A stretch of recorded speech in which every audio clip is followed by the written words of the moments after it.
Olá, eu sou Alexandra Calbilho. Seja muito bem-vindo ao Predadores da Própria Espécie. Aqui no canal a gente fala sobre true crime, quer dizer, crimes reais. A gente está sempre abordando criminologia e principalmente o estudo da mente criminosa. Além, é claro, de estar trazendo dicas de livros, de filmes, que a gente adora tudo isso, né? Séries também. Hoje eu trago para vocês um assunto um tanto quanto curioso. Afinal de contas, aonde estão os criminosos mais famosos do Brasil? Você já parou para pensar? Eu sei que já, né? No fundo você já deve ter parado para pensar. Será que aqui no meu estado tem algum preso famoso? Tem alguma pessoa que cometeu algum crime hediondo de repercussão nacional? No vídeo de hoje, então, a gente vai falar um pouquinho sobre o sistema carcerário brasileiro como um todo, para a gente poder contextualizar, além de descobrir onde estão esses indivíduos. A maioria deles de altíssima periculosidade. Pessoas que, via de regra, cometeram crimes hediondos que chocaram o Brasil e, em alguns casos, até pessoas ao redor do mundo. Segundo uma pesquisa divulgada no início desse ano, em fevereiro desse ano, para ser mais exata,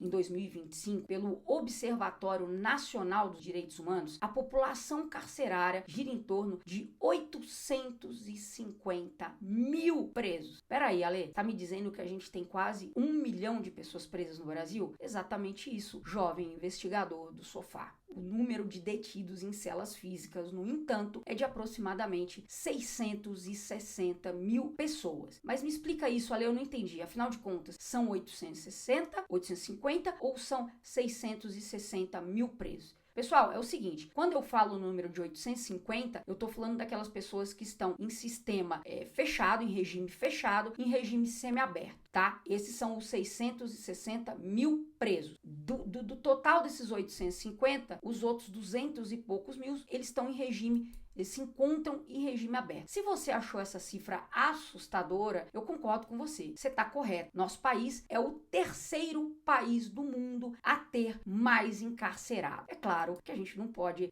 fazer uma interpretação burra da coisa, né? A gente tem que ter senso crítico. O Brasil é um país gigante, o Brasil é um país que tem as dimensões de um continente e hoje a nossa população gira em torno de 210 milhões de habitantes. É um pouco óbvio que o nosso país tem uma grande população carcerária. Mas a gente vai descobrir que isso poderia ser bem menor. Ale, mas afinal, quem são os dois países que superam o Brasil em número de presos? Em segundo lugar no ranking, a gente tem a China, com 1.690.000 presidiários. Em primeiríssimo lugar, a gente tem os Estados Unidos, com 1.760.000 presos. Esses dados que eu trago para vocês são do World Prison Brief. E, para variar, eu preferia fazer um vídeo curto e grosso. Mas eu acabo me empolgando nas pesquisas e logo tudo vira quase que uma tese. Mas eu sei que aqui vocês, assim como eu, vocês não gostam de superficialidade. A gente gosta de ter conteúdos densos aqui, tensos também, densos e tensos. Então, bora pra cima. Outra curiosidade que eu trago aqui para vocês. Vocês têm ideia, pessoal, de hoje, qual é o crime que mais encarcera brasileiros e estrangeiros que estão presos no Brasil? Estelionato, homicídio, negativo. É o tráfico de drogas em primeiríssimo lugar. Esse é o crime que mais leva as pessoas para a prisão no Brasil. Outro dado que é importante aqui na nossa contextualização: 96% dos encarcerados são do sexo masculino. E dados recentes de 2022, trazidos pelo CNJ, que é o Conselho Nacional de Justiça, apontam que um preso estadual custa para o nosso bolsinho entre R$1.000 e R$4.000. Isso é quanto custa um preso dos presídios estaduais mantidos pelos estados. Eu vou me aprofundar um pouquinho mais para vocês nesse sentido também. Hoje, os estados que mais gastam com presos são a Bahia, o Tocantins e a Amazônia. Isso segundo esses dados que eu trouxe de 2022 do CNJ. Eles têm o custo mais elevado. E a manutenção de um preso federal, investigador do Sofá, meu predadorzinho da própria espécie, você sabe quanto sai um preso federal? Ele gira hoje em torno de R$40.000. Mas por que essa discrepância? Um valor às vezes 10 vezes maior do que os estados pagam. Esse é o preço pago pelo nível de segurança exigido para reclusos de alta periculosidade. E mais um detalhe importantíssimo que faz com que a gente entenda hoje sobre o sistema penal e carcerário brasileiro. 44% dos nossos encarcerados não completaram o ensino fundamental. Poxa, Lê, mas é quase metade da população carcerária? Exatamente. Essas pessoas sequer completaram o ensino fundamental.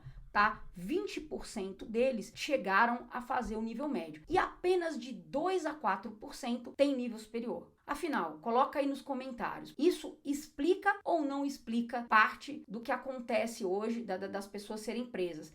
Ale, eu não concordo muito porque tem um monte de gente, e a criminologia explica isso também, a gente tem crimes de colarinho branco, né? É um tipo de cifra que a gente classifica na criminologia, no estudo da criminologia, que diz que existem pessoas que são muito bem de vida e cometem crime que a ocasião faria o ladrão. Talvez, se a gente tivesse um sistema de educação melhor, a gente tivesse menos pessoas presas. Eu acredito muito nisso. Por uma questão de conhecimento, por uma questão de oportunidades, enfim. Coloca aí no seu comentário a sua ideia sobre isso, que eu tenho muita curiosidade em saber. É inevitável, eu tô mostrando aqui para vocês que a questão da educação, ela impacta nas estatísticas. Como diz o ditado, é prevenir para não remediar. Tem um outro ditado que eu não vou saber muito bem falar aqui para vocês, mas é algo mais ou menos assim. A gente tem que construir mais escolas e menos presídios. À medida que eu construo mais escolas, possivelmente eu vou construir menos presídios. E a nossa lei de execução penal é a 7.210 de 1984. Caramba, é uma lei que já tem 41 anos? Ela tem 41 anos, talvez ela tenha muito que melhorar, mas ela já foi muitas vezes modificada e atualizada. Passou por uma grande atualização, um pacote anticrime, inclusive, em 2019. Afinal de contas, né, o direito, ele é uma ciência viva, dinâmica, tá sempre tendo que acompanhar as mudanças sociais. Não tô dizendo aqui que isso não tem que melhorar, tem que melhorar e muito. E pra gente se aproximar finalmente do assunto efetivamente que nós vamos tratar aqui no vídeo, quem é, pergunto pra vocês, o responsável pelo sistema carcerário brasileiro? É o chamado DEPEN, Departamento Penitenciário Nacional. Esse órgão, ele cuida de todas as atividades relacionadas à execução e controle da execução penal, além das normas das penitenciárias brasileiras. Além disso, o Ministério da Justiça, secretarias de segurança, o Ministério Público e os tribunais também estão envolvidos com questão do sistema prisional brasileiro. É importante, galera, para que a gente possa entrar no assunto propriamente dito, saber diferenciar que a gente tem dois sistemas prisionais no Brasil. Eu tenho o sistema estadual, que é a esmagadora maioria, bancado pelos estados. Hoje são 1.453 unidades prisionais. E eu tenho também, que é mais recente, foi criado em 2006, o chamado Sistema Federal. Esse sistema tem 5 presídios. Ah, mas por quê? Por que esse preso sai mais caro? Criminosos de alta periculosidade, pertencentes ao crime organizado e a facções criminosas. Como o próprio nome sugere, eu já disse para vocês, os estaduais são administrados pelos 26 estados da federação, mais o Distrito Federal. A título de curiosidade, os federais também recebem o apoio à administração da Secretaria Nacional de Políticas Penais, que é o SENAPEM. A primeira das unidades federais foi inaugurada em 2006, em Catanduvas, no oeste do Paraná. Desde lá, foram criadas outras 4. Campo Grande, no Mato Grosso do Sul, Porto Velho, Mossoró, no Rio Grande do Norte, e Brasília, no Distrito Federal. Todas com a finalidade de combater o crime organizado e de, obviamente, isolar as lideranças criminosas e os chamados presos de alta periculosidade, pessoas que representariam uma ameaça à segurança pública e aos estabelecimentos onde eles cumpriam pena, tá? Arquitetam fugas graves, são líderes de facções, têm sérios problemas de indisciplina e tem aqueles também que são delatores premiados. Bora, então, descobrir aonde estão os criminosos mais famosos do Brasil. Como eu sei que aqui a gente não tem amadores, todo mundo que tá aqui curte muito, né, crimes reais, true crime, curte muito no sentido de acompanhar. Vocês sabem que a gente tem no Brasil uma penitenciária que é chamada de Penitenciária das Estrelas, Penitenciária dos Famosos. É a Doutor José Augusto César Salgado, P2 de Tremembé. Ela é a campeã disparada no quesito de encarceramento de famosos e é conhecida no Brasil por abrigar ex-presidiários e presidiários de casos assim que geraram grande comoção. Depois que o Carandiru foi desativado, a P2 começou a levar esses presos para lá, tá? Ela foi inaugurada em 1948, mas, como eu já falei para vocês, depois da desativação do Carandiru, desde 2002, ela é o destino de presos que a gente classifica como presos especiais. Vamos começar então e saber quem é essa galera que tá presa na P2 de Tremembé. Em primeiro lugar, eu trago para vocês o Robinho de Souza, chamado Robson de Souza, ex-jogador de futebol que jogou no Santos, no Real Madrid, no Manchester City e no Milan. Robinho, ele foi condenado na Itália por uma violação coletiva cometida dentro de uma balada, dentro de uma boate, em 2013. Ele nega que tenha cometido tal crime, ele foi extraditado pela Itália para o Brasil. Nós temos também preso atualmente lá em Tremembé P2 o Lindbergh Alves, aquele garoto que assassinou a ex-namorada Eloá Pimentel em outubro de 2008, quando a menina tinha 15 anos. O então motoboy abalou o Brasil a manter a jovem refém por mais de 4 dias, enquanto tudo era televisionado em tempo real pela mídia. O caso terminou com um desfecho trágico. O Lindbergh, ele assassinou a Eloá a tiros no apartamento dela na cidade de Santo André, no ABC Paulista. Ele está em regime semiaberto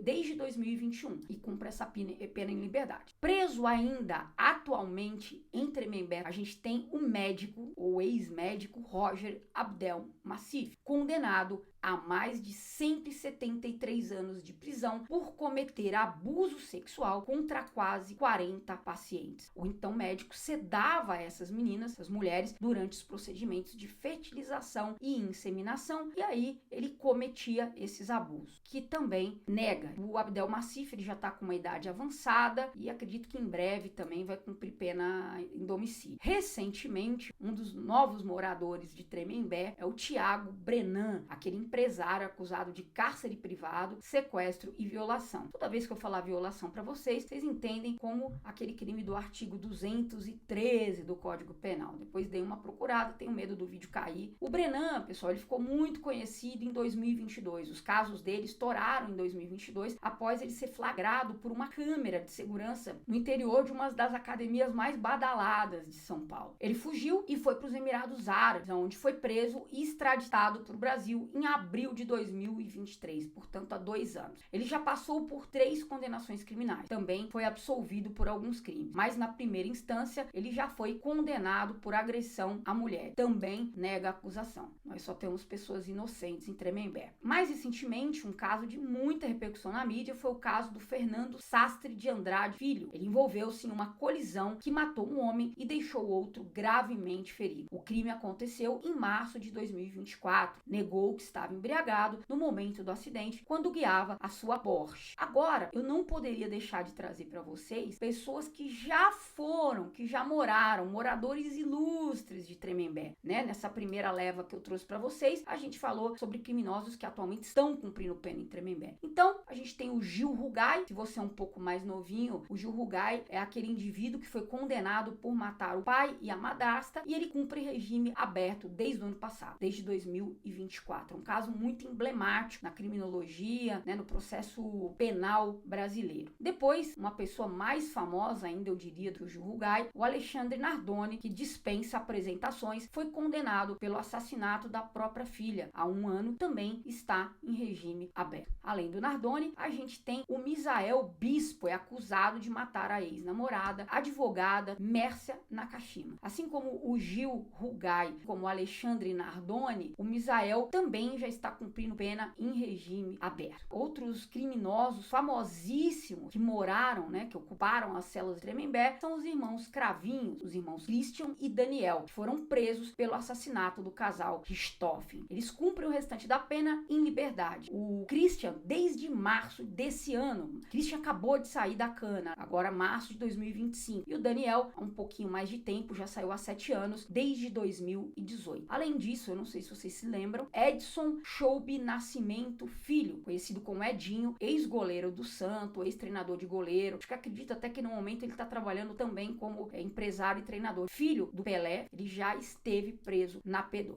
Um dos piores criminosos, talvez já tenham estado na P2 de Tremembé, é o Francisco de Assis Pereira, maníaco do parque. Atualmente ele não está lá, pois nós vamos falar sobre o Francisco. Ele cumpre pena na penitenciária de Aras, no interior de São Paulo, mas já foi morador de Tremembé. A polêmica polêmica da vez, envolvendo o maníaco do parque, é o seguinte: ele pode ser solto em 2028. Eu, sinceramente, não acredito. Assim como vou deixar aqui no card para vocês o vídeo dos Menendez, assim como eu acredito que os irmãos Menendez nos Estados Unidos vão ser soltos, eu não acredito que o maníaco do parque vai receber a liberdade em 2028. Além do maníaco do parque, Tremembé já teve abrigou um outro preso de enorme repercussão, que hoje está cumprindo a sua pena, na verdade já cumpriu a sua pena, ele já foi libertado, tá em liberdade também, é o Matheus da Costa Meira, assassino de massa, e um dia a gente traz um vídeo para vocês explicando a diferença entre o serial killer e o mass killer, que é o assassino de massa. Ele é responsável pelo massacre do Morumbi. Se vocês quiserem um vídeo aí sobre esse caso, a gente providencia para ontem para vocês. Ocasião em que o Matheus entrou atirando no cinema do shopping do Morumbi em 1999. O filme que estava sendo passado era o Clube da Luta. Ele pegou, salvo engano, uma submetralhadora e entrou atirando, fez várias vítimas fatais. Ele foi transferido há um tempo para Salvador, na Bahia, mas já está em liberdade. Outro preso famoso, outro preso ilustre de Tremembé é o Antônio Pimenta Neves, um jornalista do Grupo Estado de São Paulo, que matou a namorada Sandra Gomide em um dos casos de feminicídio que deixou o Brasil perplexo. Ele também é ex-detento da P2 de Tremembé. Como ele tem 88 anos, cumpre pena na sua residência em São Paulo. Eu, no fundo, eu fico me perguntando, será que essas pessoas, depois que elas saem da cadeia, elas sentem culpa? Elas conseguem botar a cabeça no travesseiro e refletir sobre os atos terríveis que elas cometeram? Difícil, né? A título de curiosidade, Tremembé possui 5 unidades prisionais. 3 são masculinas e 2 femininas. Ale, parece que eu já ouvi dizer que a penitenciária P1, a Santa Maria Eufrásia Pelletier, já abrigou também algumas detentas bem polêmicas e bem conhecidas no Brasil. Nota 10 para você. Se eu desse aula para você, eu ia falar que você tirou nota 10, investigador do sofá. Ninguém mais, ninguém menos que Suzane von Richthofen, condenada pelo assassinato dos pais, ficou quase 2 décadas presa em Tremembé. A Suzane saiu em 2023. Ana Carolina Jatobá também já foi presa em Tremembé. Ela foi condenada, juntamente com o seu marido, Alexandre Nardoni, pela morte da enteada Isabela Nardoni. Foram 15 anos que ela, a Ana Carolina, ficou presa em Tremembé. Além dessa dupla, a gente também tem a Elise Matsunaga, condenada pelo assassinato do seu marido, atualmente está em liberdade condicional. Na verdade, desde 2022. Para a gente finalizar as personalidades, né, da B1, a gente tem a Sandra Regina Ruiz, vulgo Sandrão, que em 2003, ela, juntamente com o seu então namorado, ela participou do sequestro de um vizinho, um crime horroroso, pavoroso. O menino tinha apenas 14 anos e ele foi morto no cativeiro. Ela foi condenada por ser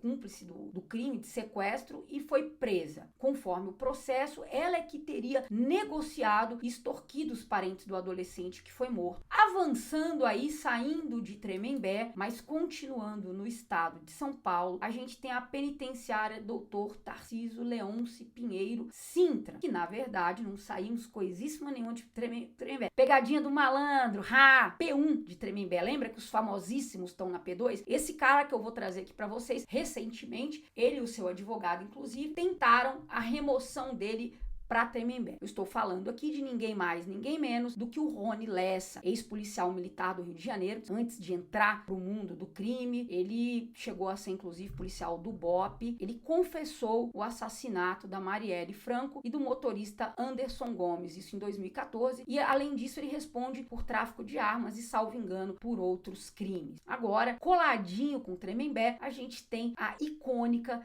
no meu livro, inclusive eu falo bastante sobre essa penitenciária, é a Casa de Custódia de Taubaté. Prestem atenção, pessoal, Casa de Custódia, quer dizer, é um lugar para pessoas que têm transtornos, via de regra, psiquiátricos. É um prédio que tem 110 anos, e os primeiros detentos que foram para lá foram trazidos da Ilha Anchieta, que hoje não recebe mais presos. Ela vai ser desativada, olha que curioso, no primeiro semestre do ano que vem, no primeiro semestre de 2026, por causa da política antimanicomial do Poder Judiciário. Então, se você assistir esse filme no ano que vem, coloca aqui nos comentários: Ale, tô assistindo agora e Taubaté já foi desativada. Quem ainda se encontra preso em Taubaté, gente? Eu liguei lá para confirmar, eles tentaram dar um olé, mas eu consegui descobrir o Francisco Costa Rocha. Ale, eu tenho 20, eu tenho 30 anos. Quem diabos é o Francisco Costa Rocha? Pessoal, vamos se atualizar, é o Chico Picadinho. O cara é simplesmente o preso mais antigo do Brasil. Esse cara tá encarcerado há mais de 40, quase 50 anos. E ele foi condenado, mas o que ele fez, gente? Olha o nome do cara, Chico Picadinho, né? Ele foi condenado por matar e esquartejar duas mulheres, uma na década de 60 e outra na década de 70. E quem foi preso muito famoso em Taubaté, desculpa, Pedrinho Matador, considerado um dos homicidas mais prolíficos do Brasil. Uma verdadeira arma mortal, uma verdadeira arma de matar. Ele foi executado em 2023. Ele costumava se apresentar como uma espécie de Dexter. Segundo ele próprio, ele matou pessoas que só faziam mal para a sociedade. O Pedrinho, segundo as contas dele, teria matado mais do que uma centena de pessoas. E a gente teve um outro preso famosíssimo em Taubaté, completamente biruliro das ideias também, o João Acácio Pereira da Costa, conhecido como o Bandido da Luz Vermelha, que morreu assassinado em 1998. Assim que ele sai da prisão, ele cometeu seus crimes na década de 60 e o modus operandi dele, ele costumava invadir mansões para assaltar e praticava o artigo 213 e também violava suas vítimas. Ele apagava as luzes e utilizava-se de uma lanterna da cor vermelha. E aqui eu trago uma informação assim interessantíssima para vocês. O anexo chamado de Piranhão, que começou a funcionar em 1985 no presídio de Taubaté, é nada mais nada menos do que o berço de nascimento da maior facção, aquela facção aqui de São Paulo que tem 3 letras, foi fundada lá e teria surgido em 1993 após uma rebelião em Taubaté, no anexo do Piranhão. Agora a gente sai de Taubaté e a gente vai para uma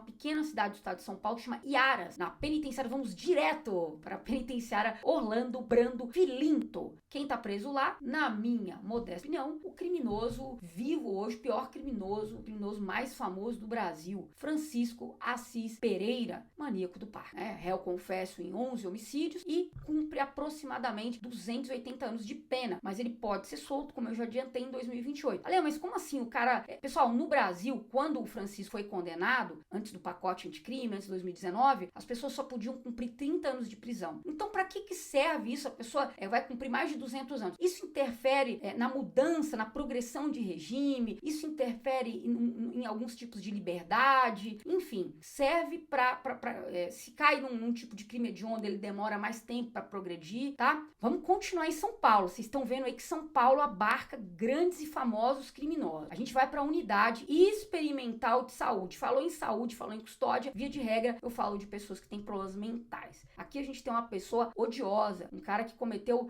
um crime, olha, não tem nem o que falar, né? Um verdadeiro monstro. E é por isso que ele tá preso até hoje, mesmo tendo sido preso na menor idade. Aqui eu tô falando do Roberto Aparecido Alves Cardoso. Se você não ligou o nome à pessoa, a gente tá falando do Champinha, aquele cara, bom, enfim, que assassinou o casal de jovens namorados, Liana e Felipe Café. Liana Friedenbach e o Felipe Café. Esse crime aconteceu há 22 anos, em 2003. E na ocasião, o próprio Champinha era menor de idade, ele tinha mais ou menos a idade das vítimas dele. E ele não pôde ser preso. A gente chama tecnicamente isso de ser apreendido. Normalmente apreendido, ele é levado para a Fundação Casa. A tragédia aconteceu em Embu Guaçu, estado de São Paulo, e infelizmente a Liana também foi vítima de artigo 213 do Código Penal. E é extremamente chocante e triste saber o que esse monstro fez com esse casal de namorados. Esse capeta, quer dizer, o Champinha, ele ficou detido na Fundação Casa e quando ele completou a maioridade, ele foi transferido para uma unidade experimental de saúde, que é onde ele está até hoje. Vamos sair de São Paulo e vamos para o Maranhão, para o Complexo de Pedrinhas, em São Luís. Lá está simplesmente o maior serial killer do Brasil. Quem disse isso? Eu, Alexandra Calbilho. Não tenho dúvida do que eu tô falando. Esse cara é o maior serial killer do Brasil. Ele foi preso, um dia a gente tem que trazer esse caso aqui no canal. Ele foi preso em 2004 e foi condenado a 385 anos de prisão. Confessou ter matado ao menos 42 meninos no Maranhão e no Pará. Ele era conhecido como o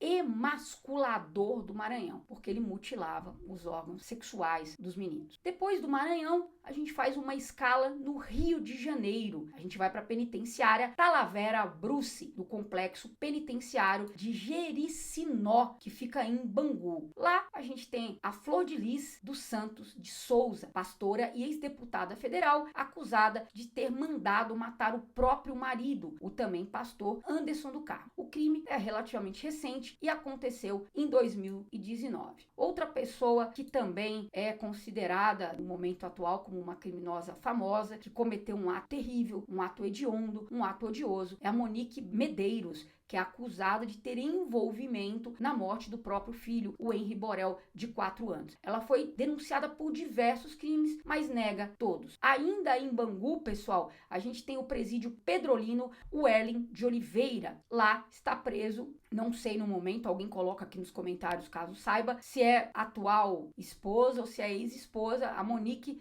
do Jairo Souza Santos Júnior, conhecido como Doutor Jairinho. É um ex-vereador e um ex-médico, acusado de ter matado o enteado, o menino Henri Borel. Ainda no Rio de Janeiro, a gente tem o Hospital de Custódia, tratamento psiquiátrico chamado de Henrique Roxo. Lá está preso o Marcelo da Costa Andrade, outro serial killer que faz a gente tremer os ossos, conhecido como o Vampiro de Niterói. Por um tempo, eu jurava que esse monstro tivesse morrido, eu não sei o que deu na minha cabeça. Eu achei que ele tivesse sido morto na prisão, mas não. Ele ainda cumpre pena nesse hospital psiquiátrico. Ele chegou a fugir e foi achado dias depois no Ceará, indo para casa de seus familiares. Felizmente, ele foi recapturado. Vai saber o que esse monstro faria caso estivesse solto. Se você não tá entendendo o porquê eu digo que ele é um cara tão perigoso, é um homicida, um serial killer dos maiores, ele foi condenado por matar mais de uma dezena de meninos, de crianças em Niterói, no Rio de Janeiro. No começo do ano passado, a situação dele nessa casa de custódia, como eu já falei para vocês, o Conselho Nacional de Justiça, o CNJ, ele quer pôr fim aos manicômios judiciários. Então, foi um debate sobre para onde nós vamos mandar o Vampiro de Niterói, para onde nós vamos mandar o Marcelo. Cogitou-se um hospital psiquiátrico chamado Jurujuba, também em Niterói, mas a justiça entendeu que esse hospital não teria estrutura para receber um paciente de altíssima periculosidade, um serial killer responsável pela morte de 13 crianças. Olha que curioso, o Marcelo hoje, ele é o único interno do Hospital de Custódia e Tratamento Psiquiátrico Henrique Roxo. Eu fiz uma pesquisa e, ao que consta, ele continua lá. Essa informação, que foi a última que eu consegui, é de março de 2024. Vamos sair do Rio de Janeiro e ir para outro rio, dessa vez um que fica no extremo do Brasil. Vamos para Santa Maria, no Rio Grande do Sul, no presídio regional. Quem está preso lá? Leandro Boldrini. Se você ligou o nome à pessoa, você sabe que é aquele ex-médico condenado por matar o próprio filho, o Bernardo Boldrini, que à época tinha apenas 11 anos. O crime aconteceu em 2014 e hoje ele está cumprindo a pena, o Leandro, em regime semiaberto. Ele foi condenado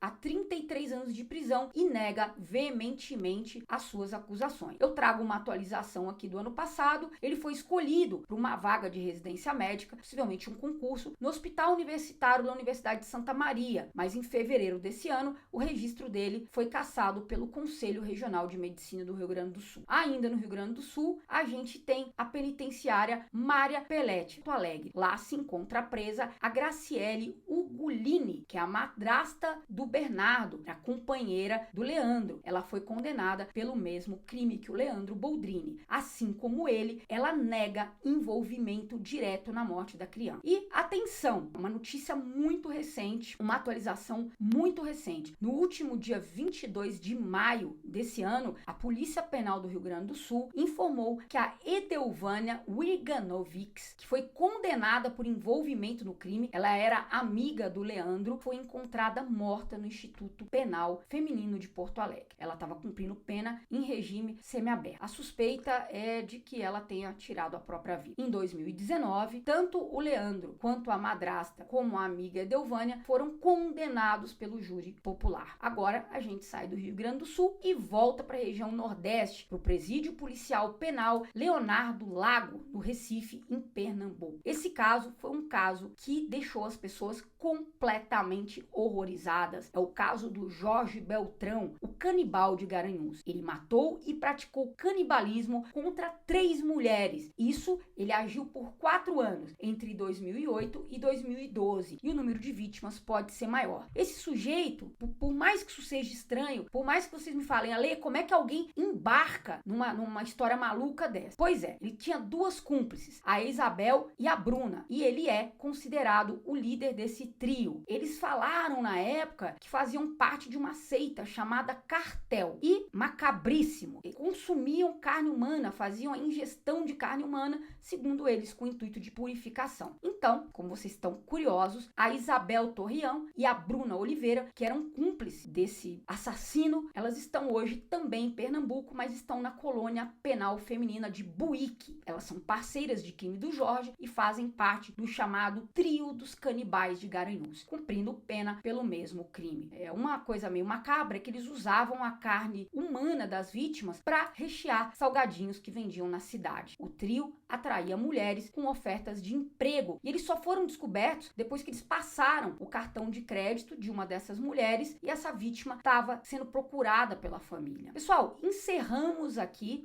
os criminosos que estão presos em presídios estaduais. Agora, como eu já falei, o papo aqui é mais sobre líderes de facção, pessoas que fizeram um depoimento especial, enfim. Vamos começar pelo início, pela Penitenciária Federal de Catanduvas, que fica no oeste do Paraná e, como eu disse para vocês, a primeira criada no Brasil há quase 20 anos. E quem está preso lá? Luiz Fernando da Costa, Fernandinho Beiramar. Sem dúvida, um dos maiores líderes de uma das facções mais conhecidas do Rio de Janeiro e do Brasil. Olha que interessante, o Fernandinho, ele foi o primeiro preso federal do nosso país. Ele é o 01.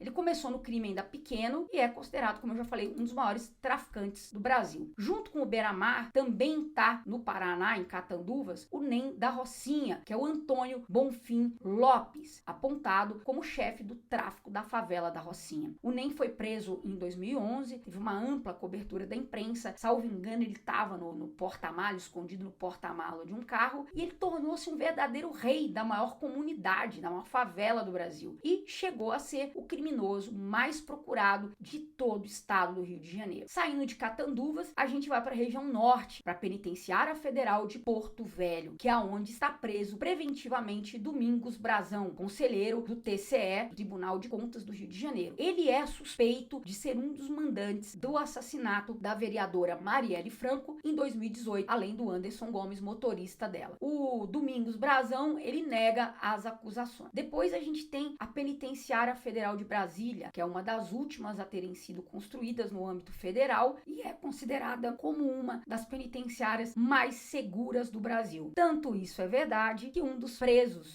de Brasília é ninguém mais, ninguém menos do que o Marcos William Erbas Camacho. Dispensa apresentações, né? É o Marcola, considerado líder máximo daquela facção criminosa que eu já comentei com vocês, que atua no estado de São Paulo e no Brasil. A pena dele chegou a girar em torno de 338 anos de prisão. Isso pelo cometimento de diversos crimes, alguns que foram cometidos, inclusive, quando ele estava preso, quando ele estava atrás das grades. Mas pode isso, produção? Claro que pode, na condição de mandante, né? O mandante responde tanto ou mais do que o executor. Em todos os interrogatórios, o Marcola nega ser o chefe dessa facção. Preso também em Brasília, a gente tem o Luiz Carlos da Rocha, cabeça branca, não é da música. A última confirmação que eu consegui levantar sobre ele, e olha que esse vídeo demorou a sair, porque eu tava justamente tentando levantar que o cabeça branca tá em Brasília. Se não tiver, dá um puxão de orelha e coloca nos comentários, mas eu revirei essa internet de meu Deus e eu vi que desde 2023 consta que ele tá preso em Brasília. Esse cara foi considerado pela Polícia Federal simplesmente o maior traficante de drogas,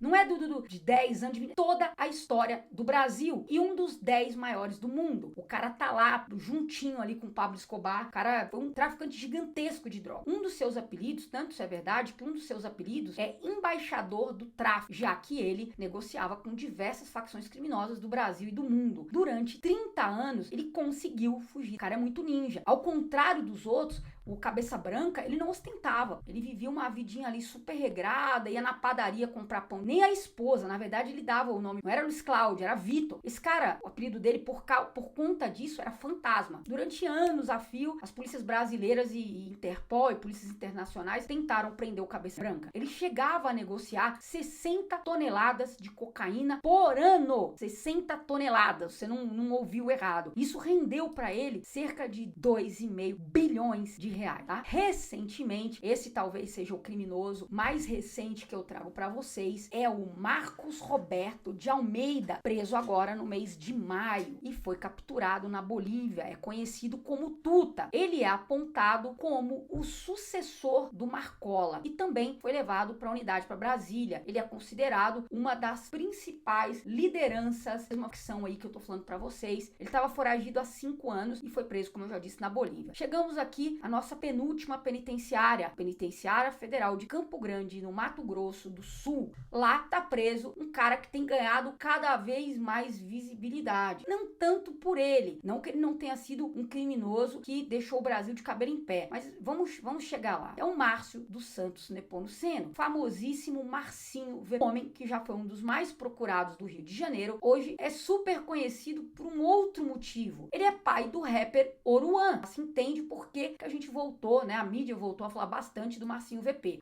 É nessa penitenciária também que está hoje o João Francisco Inácio Brazão, conhecido como Chiquinho Brazão. O cara que é um ex-deputado federal, é ao lado do irmão, considerado como um dos mandantes do assassinato da vereadora Marielle Franco e do motorista Anderson Gomes. Assim como o irmão, ele nega as acusações. Finalmente, pra gente encerrar, a gente tem a Penitenciária Federal de Mossoró, que fica no Rio Grande do Norte. Essa penitenciária, ela foi criada em 2009, portanto, 3 anos apenas após a criação de Catanduvas, e ela tem uma peculiaridade interessante. Ela é a única entre as 5 penitenciárias federais do Brasil que registrou fuga. Esse fato aconteceu no ano passado, em 2024. E os responsáveis por essa fuga foram o Deibson Cabral, conhecido como Tatu, ou Deizinho, e o Rogério Mendonça. Eles são ligados a uma facção carioca e viraram notícia nacional quando conseguiram fugir da segurança máxima. Juntos, os dois respondem a mais de 30 processos por diversos crimes. 50 dias depois, no entanto, eles foram recapturados na cidade de Marabá, no Pará, uma distância de mais de 1.600 quilômetros da penitenciária de Mossoró, de onde eles fugiram. O Rubem Dario da Silva Vilar, conhecido como Colômbia e suspeito de liderar uma organização de pesca ilegal, além de ser o mandante dos assassinatos do indigenista Bruno Pereira e do jornalista inglês Dom Philip, que aconteceu em 2022, ali na região do Vale do Javari, no Amazonas, foi preso nessa penitenciária, tá? Ele nega as acusações. Pessoal, o vídeo ficou um pouquinho maior do que eu imaginava, mas pergunta aí pra vocês, e aí, gostaram? Acharam que ficou faltando algum criminoso nessa minha lista? Eu me esqueci de alguém? Coloca aqui nos comentários que eu posto pra você. Além disso, dá aquela moralzinha, gente, curte, compartilha, ativa o sininho, divulga o canal para que você também esteja recebendo as novidades, tá? Logo em seguida, eu vou trazer para vocês o tão esperado vídeo sobre a parte 3 do signo do serial killer. Muito obrigada, um grande abraço, tamo junto!